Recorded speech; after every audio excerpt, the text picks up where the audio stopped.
नमस्कार विद्यार्थियों।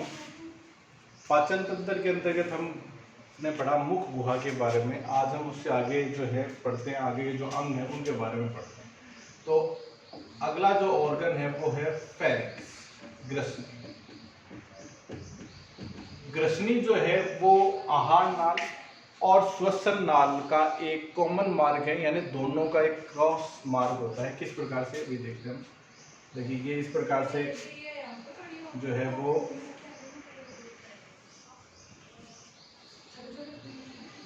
यहाँ पे ये मुख गुहा है इस प्रकार से, और ये जो है नासा गुहा है।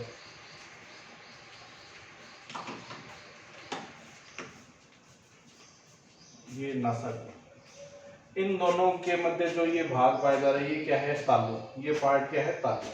तालु जो है उसका अंतिम भाग जो है वो क्या रहेगा, कोमल तालु होता है, और ये ऐसे लटका हुआ रहता है जिसको हम क्या बोलते हैं, उल्ला। इसको हम क्या बोलते हैं, उल्ला।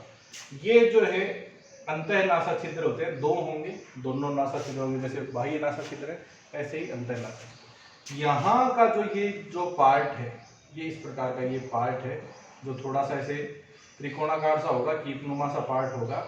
इस पार्ट को हम क्या कहते हैं, इस पार्ट को हम ग्रसनी कहते हैं। और इससे जो है श्वसन की क्रिया भी हो रही है और भोजन भी इसी के द्वारा गुजर रहा है। तो ये जो पार्ट है ये श्वसन तंत्र और पाचन तंत्र का एक कॉमन मार्ग होता है। ठीक है। अब यहाँ पे देखिए क्या होती है, यहाँ पे ये संरचना है जिसका नाम है ट्रेकिया, और ये जो है कंठ है, और ये एपिग्लोटिस पार्ट होता है। ठीक है, ये एपिग्लोटिस पार्ट है, और ये श्वसन नली है जो पीछे जा रही है थोरेसिक कैविटी के अंदर। ठीक है। इसके पीछे यहाँ पे जो पाचन तंत्र का इससे अगला जो पार्ट होगा जिसका हम बोलते हैं ग्रास नली या ग्रास नाल, ये इसके पैरेलल इस प्रकार से गुजरता है। ये ठीक है। तो ये जो पार्ट है, ये जो भाग है, ये भाग क्या कहलाता है, ग्रसनी कहलाता है। ठीक है। ये मांसपेशियों का बना हुआ एक प्रकार से आवृत है, और साथ ही साथ इसमें श्लेष्मा झिल्ली जो है, आंतरिक श्लेष्मा झिल्ली पाई जाती है। इस पार्ट को हम ये क्या बोलते हैं, ग्रसनी बोलते हैं। यहाँ से देखिए श्वास है वो अंदर इसमें आती जाती रहेगी, और यहाँ पे जैसे मुख गुहा के अंदर कोई भी चीज़ ये बोलस जा रही है, तो इस स्थिति में क्या होगा, ये जो पार्ट है एपिग्लोटिस वाला पार्ट, ये इसको बंद कर देता है। ये ढक्कन की तरह कार्य करता है, और ये यहाँ पे कंठ के ऊपर इसको क्या कर देता है, बंद कर देता है। और ये जो बॉलस फॉर्म है ये लुढ़कता हुआ कहाँ चला जाएगा, यहाँ पे ग्रास नली में। यानी ये भोजन जो है मुख गुहा में चबाया हुआ वो कहाँ चला जाएगा, ग्रसनी के द्वारा कहाँ चला जाएगा, नीचे ग्रास नाल के अंदर चला जाता है। ठीक है। और जैसे ये गटकेंगे उसके बाद में ये वापस ऐसे इस श्वसन मार्ग को खोल देता है, ये एपिग्लोटिस। तो ये एपिग्लोटिस एक ढक्कन की तरह कार्य करता है जो श्वास नली को बंद करने का और उसको खोलने का जो है वो कार्य करता है। ठीक है। जैसे ही हम कोई भी चीज़ निगलते हैं, ठीक है, लार निकली जा रही है या भोजन निकला जा रहा है, तो ये इस कंठ का जो एपिग्लोटिस ये उपास्थि है, ये इस कंठ के छिद्र को बंद कर देती है, और ये जो भोजन है ये लुढ़कता हुआ कहाँ चला जाता है, ग्रास नाल के अंदर चला जाता है। ठीक है। वो अन्यथा इस प्रकार से श्वसन की क्रिया जो है वो चलती रहती है, अंतर श्वसन बाह्य श्वसन ये चलता रहता है। ठीक है। अब देखिए ये जो फेरिंक्स है इसको हम मुख्यतः दो भागों में बांट हैं। ऊपर जो ऊपरी भाग है इसको हम बोलते हैं नेजोफेरिंक्स। इसको हम क्या बोलते हैं, जो नेजल कैविटी के पास में है उसको हम बोलते हैं नेजोफेरिंक्स, और जो ओरल कैविटी के पास में उसको हम बोलते हैं ओरोफेरिंक्स। उसको हम क्या बोलते हैं, ओरोफेरिंक्स। तो ये दो पार्ट हो गए, ऊपर वाला पार्ट हो गया नेजोफेरिंक्स और ओरोफेरिंक्स। ठीक है। कुछ जो है नीचे की तरफ ये जो लेरिंग्स यानी कंठ के पास वाला है उसको लेरिंजियल फेरिंक्स भी कह दिया जाता है। ठीक है। नेजोफेरिंक्स का आंतरिक जो भाग है वो सूडो स्ट्रेटिफाइड एपिथेलियम का बना हुआ होता है, कूट स्थित उपकला उत्तक का बना हुआ होता है। और जबकि यहाँ जो ओरोफेरिंक्स का जो पार्ट है सूडो स्ट्रेटिफाइड कोल्यूमनार एपिथेलियम का बना हुआ है, और जो ओरोफेरिंक्स है ये स्ट्रेटिफाइड स्क्वेमस एपिथेलियम यानी स्तृत सल की उपकला का बना हुआ ये होता है। ठीक है, इसके अंदर टोटल 7 छिद्र खुलते हैं। ग्रसनी के जो हैं 7 छिद्र इसके अंदर खुलते हैं। कौन कौन से हैं देखिए, 2 तो हो गए अंतःनासा छिद्र के, ठीक है, 2 छिद्र तो हो गए अंतःनासा छिद्र।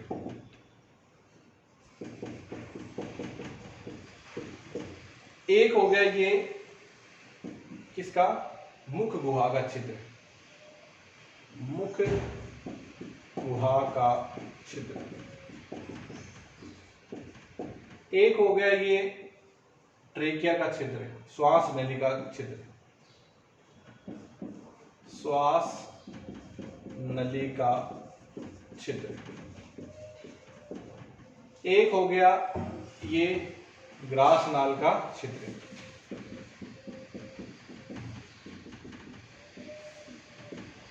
और 2 होते हैं यूस्टेकियन नलिकाओं के छिद्र।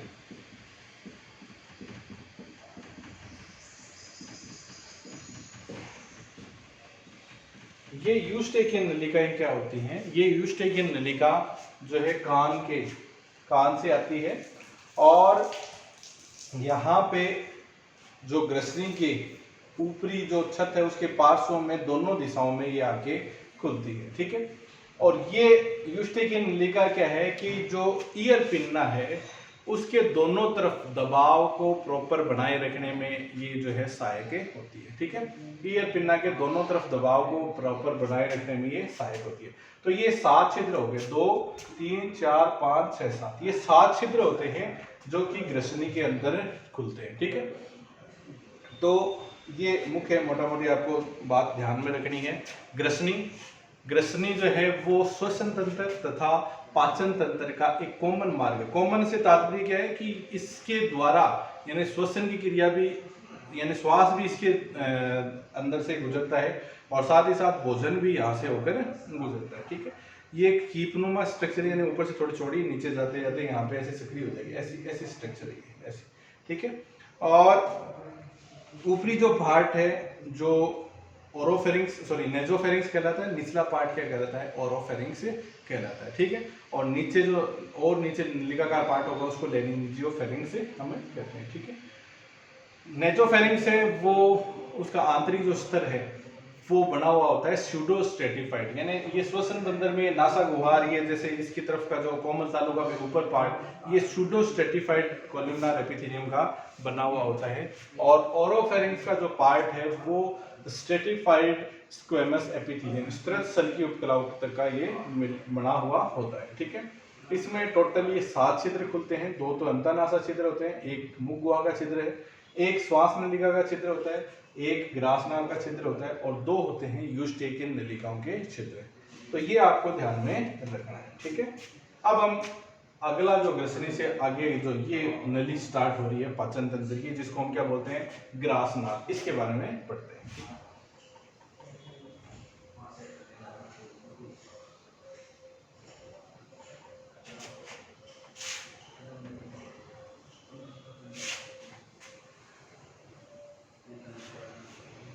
ग्रासनाल या ग्रसिका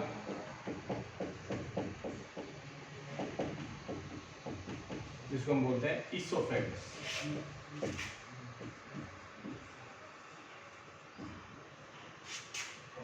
ये जो है किस प्रकार से गुजरती है भी अपन देखते हैं।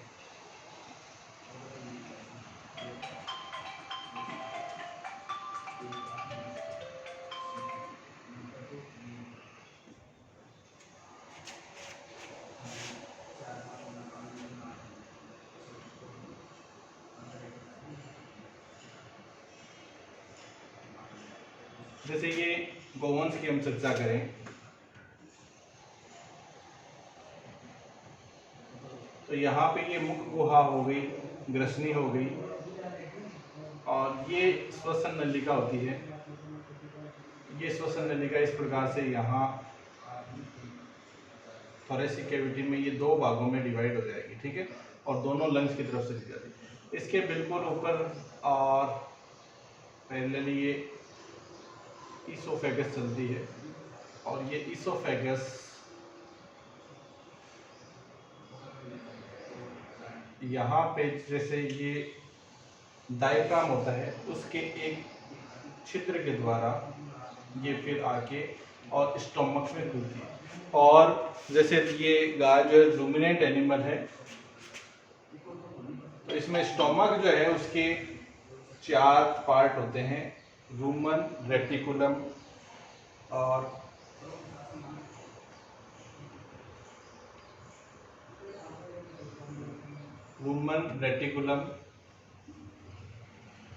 ओमेजम और एबोमेजम। इस प्रकार से ये यहाँ पे आके खुलती है।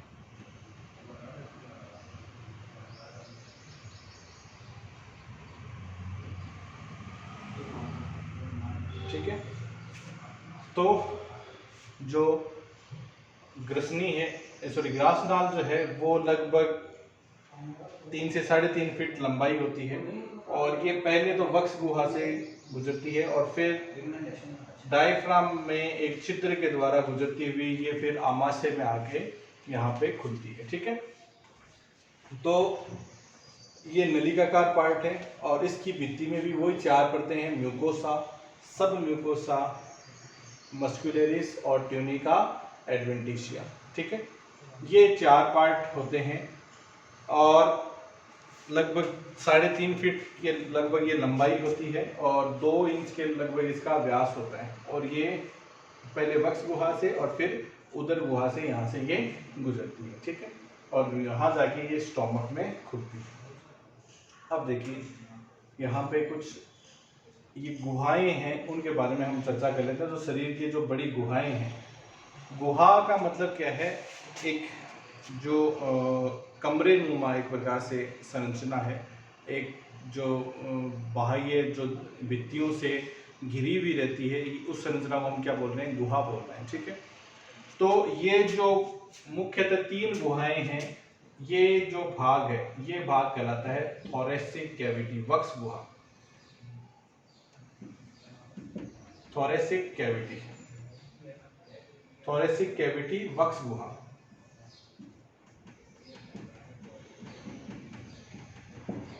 उसके पश्चात जो डायफ्राम के पीछे का जो भाग है वो कहलाता है एब्डोमिनल कैविटी,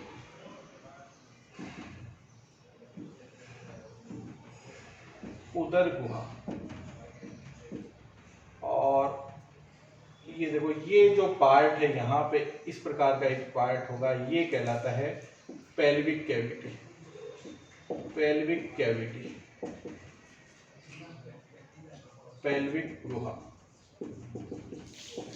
ये 3 मुख्य गुहाएं हैं जो शरीर की बड़ी गुहाएं हैं, ये थोरेसिक कैविटी, एब्डोमिनल कैविटी और पेल्विक कैविटी होती है। ठीक है, थोरेसिक कैविटी ये ऊपर की तरफ इसमें क्या पाई जाती हैं, थोरेसिक वर्टिब्रा है।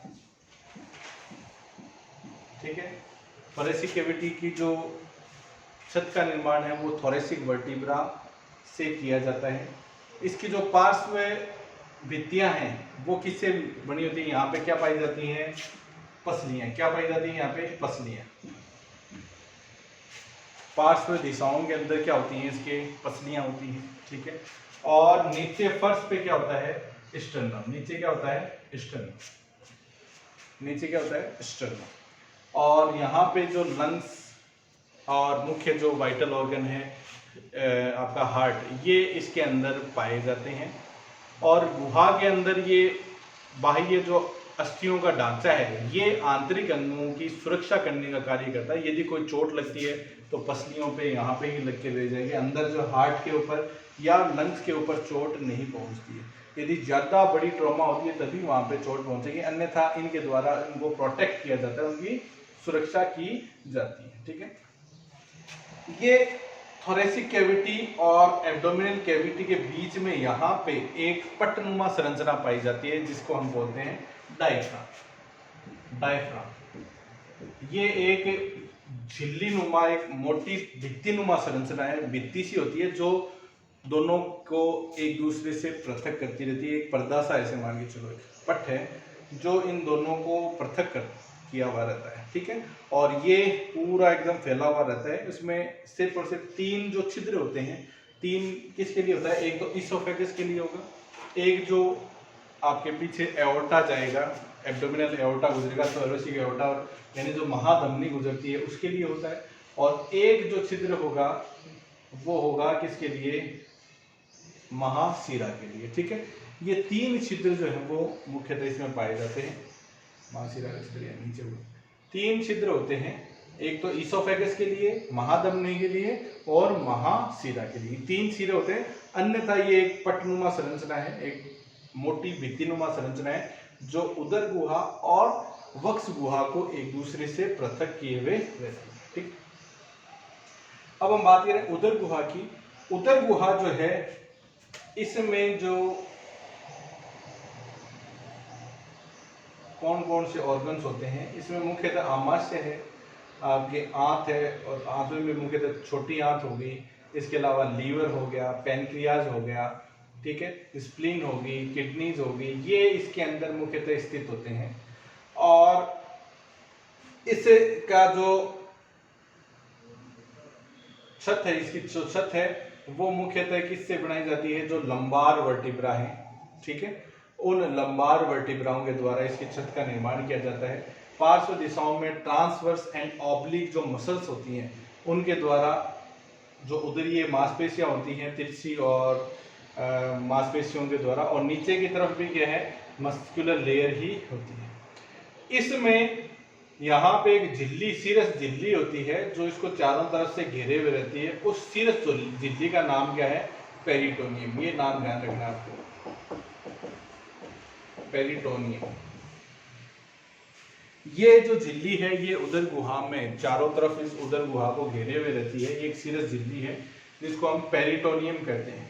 ये पेरिटोनियम है, इसके कुछ फोल्ड्स, इस पेरिटोनियम के फोल्ड्स हैं, ये अंदर फैले हुए रहते हैं, और ये जो है फोल्ड्स वो उदर गुहा के जो विभिन्न प्रकार के अंग हैं उनकी स्थिति को साधे रखने का कार्य ये करते हैं, ठीक है।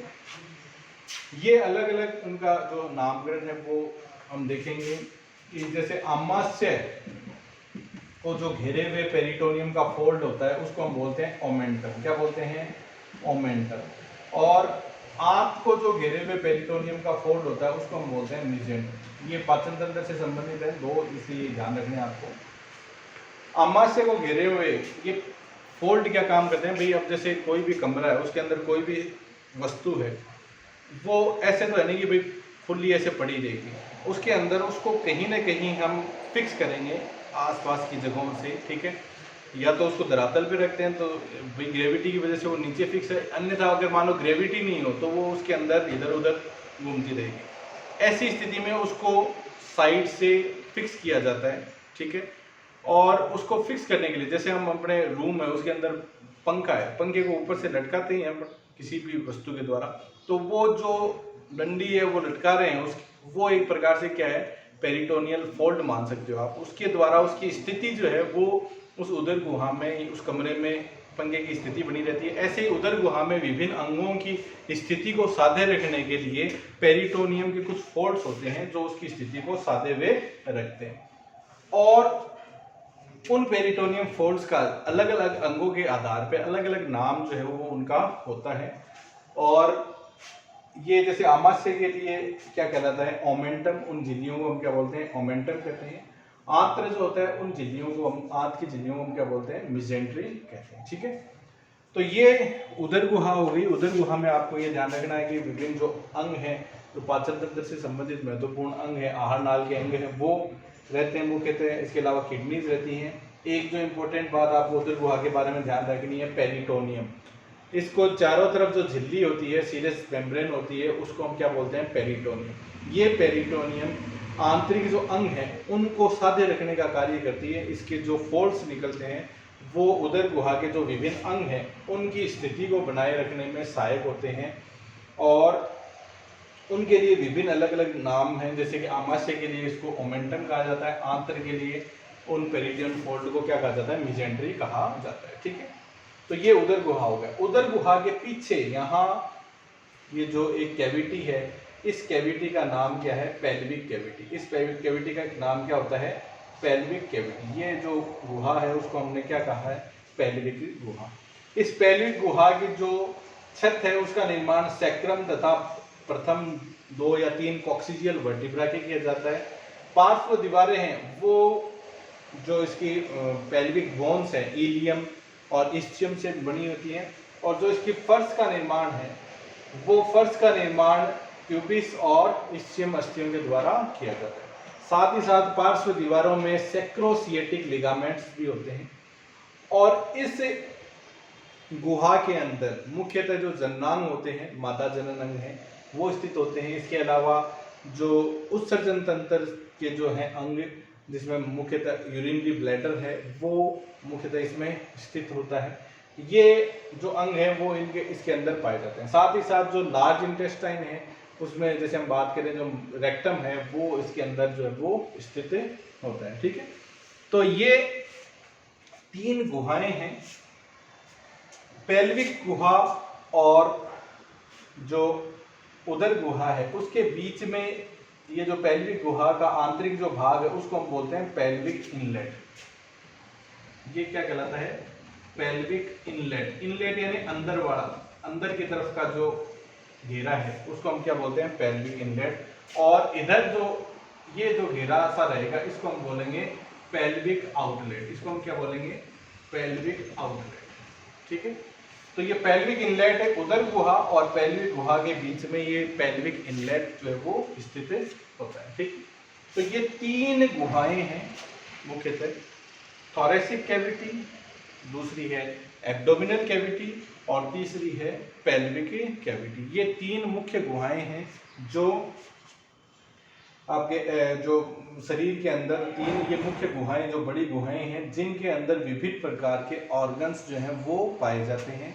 इनको बाहरी तरफ से या तो बोन्स, मांसपेशियां, इनके द्वारा ये घिरे हुए रहते हैं, और ये जो बोन्स होती हैं वो अंदर स्थित अंगों की रक्षा के लिए कार्य जो है वो करती हैं। ठीक है, वक्ष गुहा के अंदर जो है श्वसन तंत्र से संबंधित जो लंग्स हैं ये स्थित है, हार्ट जो है इसके अंदर स्थित रहता है। ठीक है, और उदर गुहा में जो पाचक आहार नाल के जो अंग हैं, सहायक पाचक अंग हैं मुख्य, वो इसमें स्थित होती हैं। यहाँ पे ऊपर किडनी जो है वो स्थित होती हैं। ठीक है, और पेल्विक कैविटी में जो मादा जननांग हैं उनकी स्थिति होती है, यूरिनरी ब्लैडर की स्थिति इसके अंदर होती है। ठीक है, इसके अलावा जो लार्ज इंटेस्टाइन के लास्ट पार्ट्स हैं उनकी जो है उसमें स्थित होती है, जो रेक्टम वगैरह होते हैं वो यहाँ पे आके एनएस के द्वारा बाहर खुलते हैं।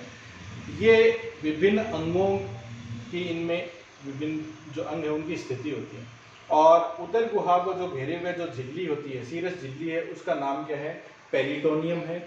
ये पेरिटोनियम जो है फोल्ड्स बनाती हैं, इसके फोल्ड्स जो है वो अंदर की तरफ फैले रहते हैं, और वो विभिन्न प्रकार के अंगों को चारों तरफ से घेरे रहते हैं और उन अंगों की स्थिति को बनाए रखते हैं। पाचन तंत्र से संबंधित आपको ये 2 नाम और ध्यान रखने हैं, ओमेंटम और मिजेंट्री। ओमेंटम पेरिटोनियम फोल्ड है जो आमाशय को घेरे रहता है, आमाशय की चारों तरफ घेरे रहता है, उसको हम क्या बोलते हैं? ओमेंटम।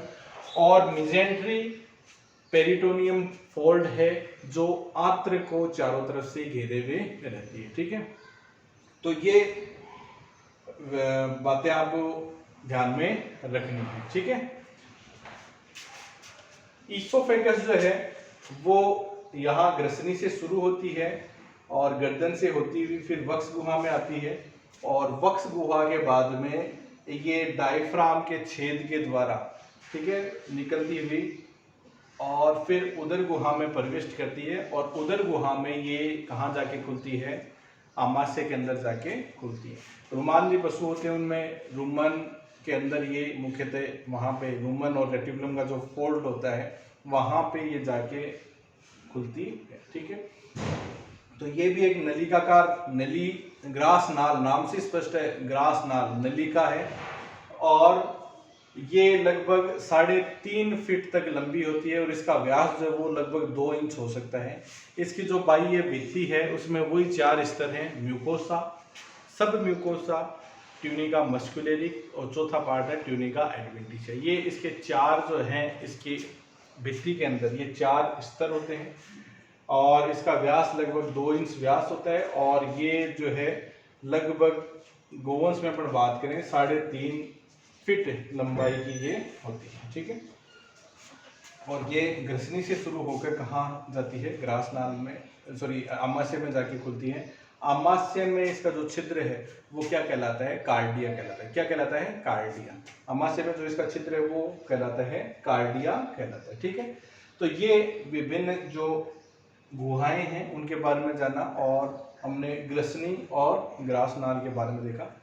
कल जो हम नेक्स्ट जो है इसका पार्ट है, पाचन अंग का जो पार्ट है, मुख्य पार्ट जो रुमांदी पशुओं में बहुत ही इंपॉर्टेंट है, तो रूमन, रेटिकुलम, ओमेजम और एबोमेजम जो अमाशय के पार्ट हैं उनके बारे में हम कल की क्लास में चर्चा करेंगे। ठीक है, धन्यवाद दोस्तों।